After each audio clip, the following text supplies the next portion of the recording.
जोरतावे देखी मोहरतावे प्यार हमनी के आफत में पड़तावे। ए बाबू लोग जोरतावे देखी मोहरतावे प्यार हमनी के आफत में पड़तावे। दुनिया हमसे भला क्यों जलती है, हाँ हाँ जलती है। तू जो हंस हंस के सनम मुझसे बात करते हैं। अच्छा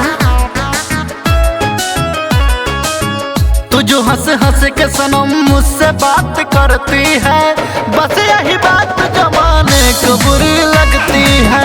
बस यही बात जमाने को बुरी लगती है। परियों की जैसी तेरी जान जब संवरती है, परियों की जैसी तेरी जान जब संवरती है।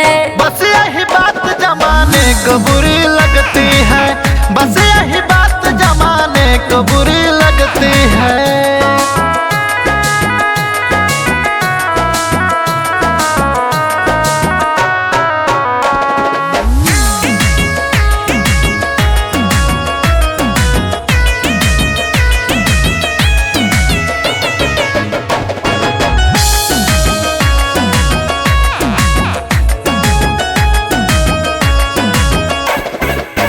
दिल में प्यार जब जगल बात जागे द, पहरा लोग के लगल बात लागे द।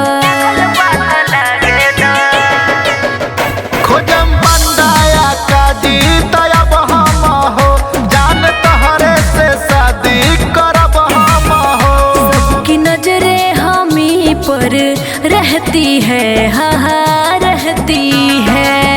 तू जो हंस हंस के सनम मुझसे बात करते हैं।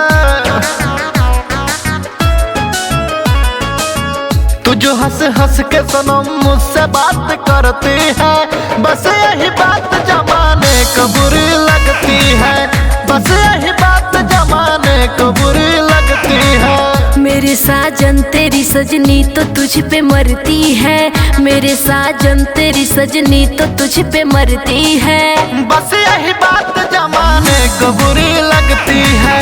बस यही बात जमाने को बुरी लगती है।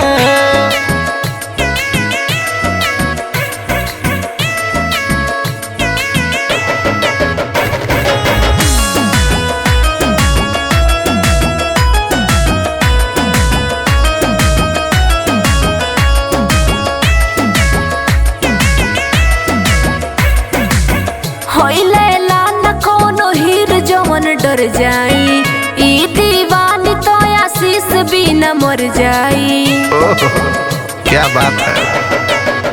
हम न जननी की सजनी एक नंबर होई हो, गुड्डू श्याम हमार प्यार ई अमर होई हो। मैं वो लड़की नहीं जो डरती है, हाँ हाँ डरती है। तू जो हंस हंस के सनम मुझसे बात करती है।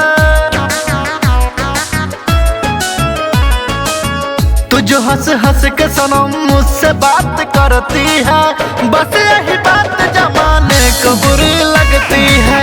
बस यही बात जमाने को बुरी लगती है।